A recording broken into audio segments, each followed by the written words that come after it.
आज ये दीवार पर्दे की तरह हिलने लगी, शर्त लेकिन थी कि ये बुनियाद हिलनी चाहिए। नमस्कार, मैं जनवक्ता श्रीओम गौतम। आज फिर से पुलवामा में एक और एनकाउंटर हुआ उन लोगों के साथ में जो मास्टरमाइंड थे, जो असली गुनाहगार थे उस पूरे हमले के, और उन दो आतंकवादियों को भारत की सेना ने मार गिराया। हालांकि इस कार्रवाई में भारत की सेना के 4 जवान और एक मेजर भी शहीद हुए, लेकिन कार्रवाई चल रही है जिसका भरोसा पूरे देश के लोगों को उनके साथ है और बना रहेगा। वहीं दूसरी तरफ इस पूरी घटना के बाद जिस तरीके से आस्तीन के सांप निकलकर बाहर आ रहे हैं, उनके रूप, उनके घिनौने चेहरे लोगों के सामने आ रहे हैं, वो भी बड़ा दुखद है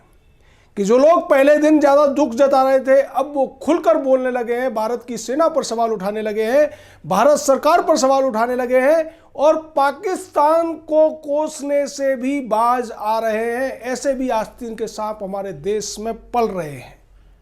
और इन सब में सबसे बड़ा नाम है कांग्रेस पार्टी के मंत्री नवजोत सिंह सिद्धू का, जिसके खिलाफ आज पंजाब विधानसभा में बहुत बड़ा प्रदर्शन अकाली दल के लोगों ने, जो विधायक मजीठिया हैं वहाँ के अकाली दल के, उनके नेतृत्व में लोगों ने प्रदर्शन किया। और उसके बाद नवजोत सिंह सिद्धू नाम का ये जलील व्यक्ति भड़क गया और भड़क के उनके साथ में गाली गलौज करने लगा। उसके बाद वो बाहर आता है और बाहर आकर अपने मोबाइल में से एक लिखा हुआ स्टेटमेंट पढ़ता है, जिसका लब्बो लुबाब आप जब सुनेंगे तो आपको भी इस जलील आदमी के ऊपर गुस्सा आएगा। ये व्यक्ति दोबारा से फिर उस हमले की निंदा नहीं कहता, ये कहता है कि आतंक का विरोध होना चाहिए लेकिन लोगों का विरोध नहीं होना चाहिए, पाकिस्तान के लोगों का विरोध नहीं होना चाहिए, पाकिस्तान की सरकार का विरोध नहीं होना चाहिए। और फिर इशारों ही इशारों में ये व्यक्ति चला जाता है कांधार वाले मामले की तरफ और कहता है कि जो जैसे मोहम्मद का चीफ है उसको छोड़ने के जो लोग दोषी हैं वो ज़्यादा बड़े गुनहगार हैं। लेकिन मैं आप लोगों को याद दिला दूं कि जब कांधार की घटना हुई थी तब वाजपेयी सरकार के समय में ये नवजोत सिंह सिद्धू भारतीय जनता पार्टी से ही सांसद था। अगर इसको उस बात का विरोध करना था तो तब इसे इस्तीफा दे देना चाहिए था अपने सांसदी से, उस भारतीय जनता पार्टी से। तब लोगों को लगता कि हाँ वाकई ये विरोध कर रहा है। लेकिन ये अवसरवाद की राजनीति है कि जब वो वहाँ था तो उसके गीत गाया करता था और आज ये कांग्रेस के साथ मिलकर पाकिस्तान के गीत गा रहा है, इमरान खान के गीत गा रहा है। ये वही इमरान खान है जो क्रिकेटर हुआ करता था और नवजोत सिंह सिद्धू जब क्रिकेटर था तब इससे खूब गाली गलौज होती थी। लेकिन जब से ये पाकिस्तान गया है और पाकिस्तान के उस प्रधानमंत्री इमरान खान ने एक बयान दिया था कि हम तो ये चाहेंगे नवजोत सिंह सिद्धू भारत के प्रधानमंत्री बने, और मुझे लगता है कि ये उसी एहसान का बदला चुकाने के लिए बार बार देश के साथ गद्दारी कर रहा है और उस गद्दारी से निर्लज्जता की हद तक जा रहा है। नहीं तो कोई वजह नहीं है कि पाकिस्तान का नाम लेने में उसको शर्म क्यों आती है, इमरान खान को दोषी ठहराने में उसको शर्म क्यों आती है। वजह क्या है? क्या वो इसका दादा है, पिता है, क्या है? जैसे कि कोई महिला अपने पति का नाम लेने से शर्माती है, उस तरीके से सिद्धू शर्मा रहा है। और बड़ा सवाल ये है कि ये जो मैसेज पढ़ के ये जो बयान दे रहा था मीडिया के सामने, वो मैसेज इसको किसने भेजा? क्या कांग्रेस पार्टी के अध्यक्ष राहुल गांधी का मैसेज था वो, जिसे पढ़ने के लिए इसको बोला गया था, या कांग्रेस की पूर्व अध्यक्षा सोनिया गांधी का मैसेज था, या फिर दिग्विजय सिंह जैसे, आनंद शर्मा जैसे, अभिषेक मनु सिंघवी जैसे, या कपिल सिब्बल जैसे किसी वकील का मैसेज था, या फिर पी चिदम्बरम जैसे भ्रष्ट वकील का मैसेज था? हमें तो लगता है कि ये सारी की सारी साजिश कांग्रेस की तरफ से कराई जा रही है कि एक तरफ राहुल गांधी ये दावा करते हैं कि देश पूरी तरह से भारत सरकार के साथ खड़ा हुआ है, इशारों इशारों में वो हल्की भाषा में प्रधानमंत्री पर सवाल तो उठाते हैं लेकिन बड़ा दबे हुए तरीके से, और वहीं दूसरी तरफ वो नवजोत सिंह सिद्धू जैसे आस्तीन के सांपों को आगे करते हैं जो खुलकर बोलते हैं कि इसके लिए दोषी कोई और है। वहीं राहुल गांधी एक और व्यक्ति का जो समर्थन करते हैं, उसका नाम है फारूक अब्दुल्ला। ये वही अब्दुल्ला है जिसने पहले दिन कहा था कि पाकिस्तान के खिलाफ बड़ी कार्रवाई होनी चाहिए क्योंकि हमारे 40 जवान शहीद हुए हैं। हमारे उन बलिदान हुए 40 देश के लालों के लिए इसने दुख जताने का जो नाटक किया था, और 2 दिन बाद उसने उस नाटक को, वो बाहर आ गया है, वो असली रूप में आ गया है, और आज वो भी नवजोत सिंह सिद्धू वाली भाषा में बोल रहा है कि पाकिस्तान के साथ बातचीत होनी चाहिए। इस खून खराबे का जो अंजाम निकलेगा वो और भी हमले होंगे। अब अगर इसको दूसरे शब्दों में देखा जाए तो क्या ये फारूक अब्दुल्ला पाकिस्तान की तरफ से, उन आतंकवादियों की तरफ से, कश्मीर के अलगाववादियों की तरफ से भारत सरकार को या भारत के लोगों को धमकी देने की कोशिश कर रहा है? उसी तरीके का बयान महबूबा मुफ्ती देती है। वो भी बार बार पहले दिन से कह रही है कि इस तरीके का खून खराबा अगर रोकना है तो बातचीत करिए। अब आप देखिए, 3 पार्टियां हैं। एक तरफ पीडीपी है जो खुलकर के आतंकवादियों का समर्थन करती रही है, दूसरी तरफ फारूक अब्दुल्ला है जो दबे शब्दों में आतंकवादियों का समर्थन करता रहा है लेकिन पत्थरबाजों के हक में ये दोनों ही हैं, और तीसरी तरफ नवजोत सिंह सिद्धू है, वो भी यही कह रहा है कि बातचीत करिए। भारत के जवान मारे जाते हैं, वहां सेना पर पत्थरबाजी होती है, आतंकी हमले होते हैं, लोकल लोग उसमें जुड़े हुए हैं, और ये लोग फिर भी कह रहे हैं कि आप कश्मीर मुद्दे पर बातचीत कीजिए, कश्मीर मुद्दा हल कीजिए, तब ये सब रुकेगा। ये किसकी वकालत कर रहे हैं?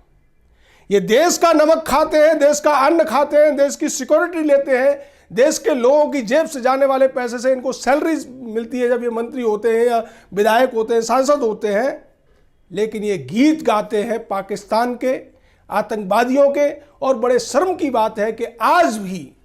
जब पुलवामा के उन अपराधियों के खिलाफ सेना ने एनकाउंटर किया और उसके बाद जिस तरीके से, शर्मनाक तरीके से उस कश्मीर के लोग, उस पुलवामा के लोग सेना के ऊपर पत्थरबाजी करने के लिए 500 से ज़्यादा की संख्या में वहाँ इकट्ठे हो गए, वो उसी बात को दर्शाता है कि ज़्यादातर जो कश्मीरी हैं, जो जिहादी मानसिकता के कश्मीरी हैं, जिनके लिए जिहाद सबसे ऊपर है, मजहब सबसे ऊपर है, देश का कोई मायना नहीं है, सेना का कोई मायना नहीं है, वो एहसान फरामोश हैं, वो गद्दार हैं, और गद्दारों के लिए जो सज़ा होती है वही उनके लिए मुकर्रर होनी चाहिए। लेकिन क्या करें इस देश की गंदी राजनीति का, इस देश के उन गद्दार वकीलों का,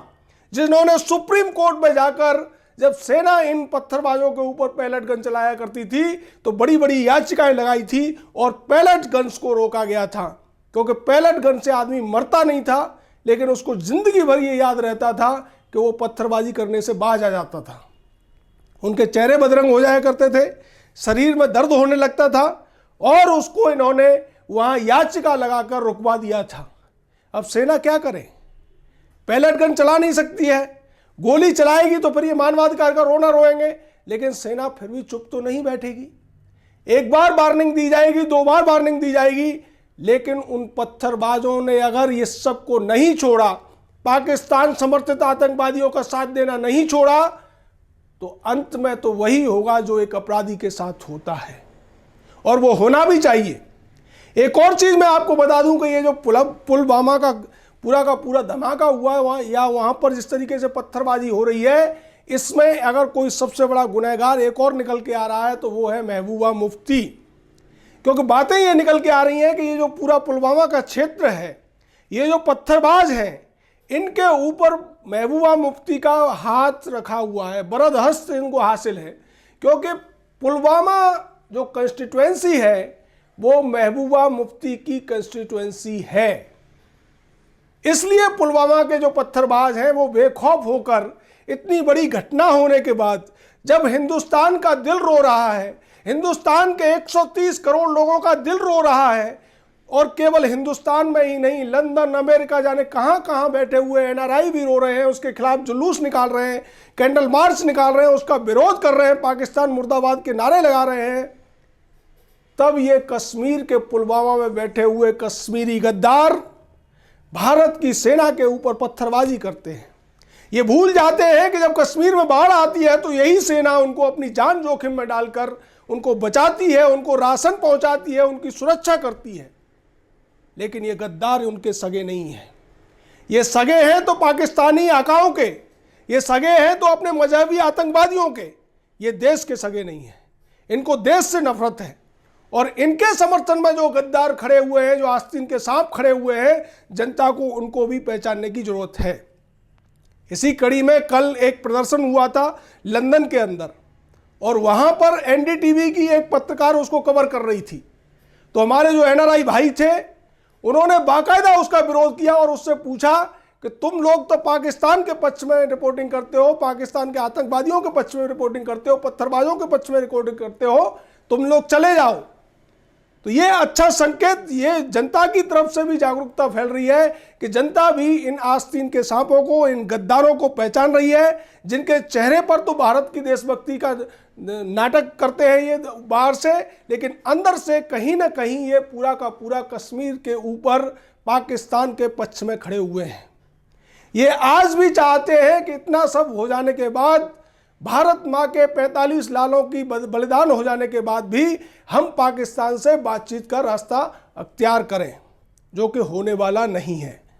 अब सेना को छूट मिल चुकी है, सेना की कार्रवाई शुरू हो चुकी है। इस पूरे भयानक जो हादसा हुआ था, ये जो कायराना हरकत हुई थी, इसका जो मास्टरमाइंड था गाजी रशीद, वो मारा गया है, उसका साथी हिलाल भी मारा गया है, और मारे वो भी जाएंगे जिन्होंने उनका साथ दिया था या साथ देने के लिए अभी वो आगे आए हैं। खबर ये भी है कि पाकिस्तान के अंदर चल रहे जो कैंप चल रहे थे,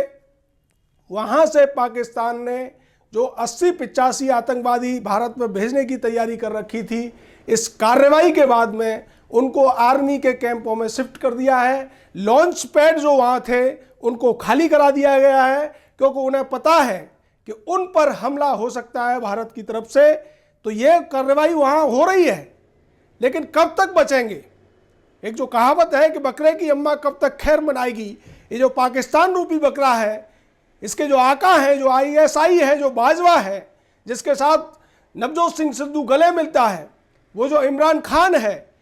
जिसको अपना भाई कहता है नवजोत सिंह सिद्धू, ये कब तक उन आतंकवादियों को बचा पाएंगे? या महबूबा मुफ्ती, नवजोत सिंह सिद्धू, राहुल गांधी, प्रशांत भूषण और फारूक अब्दुल्ला जैसे लोग कब तक इन कश्मीरी पत्थरबाजों को बचा पाएंगे? सेना के सब्र का बांध टूटने वाला है, और सेना, भारत की सेना जो है, जो चौथे नंबर की सेना है विश्व में, जिसके साथ 130 करोड़ भारतीयों का विश्वास है, जिसके साथ 130 करोड़ भारतीयों का प्यार है, वो इनके ऊपर विजय पाकर ही रहेगी। ऐसी उम्मीद के साथ जय हिंद, जय भारत।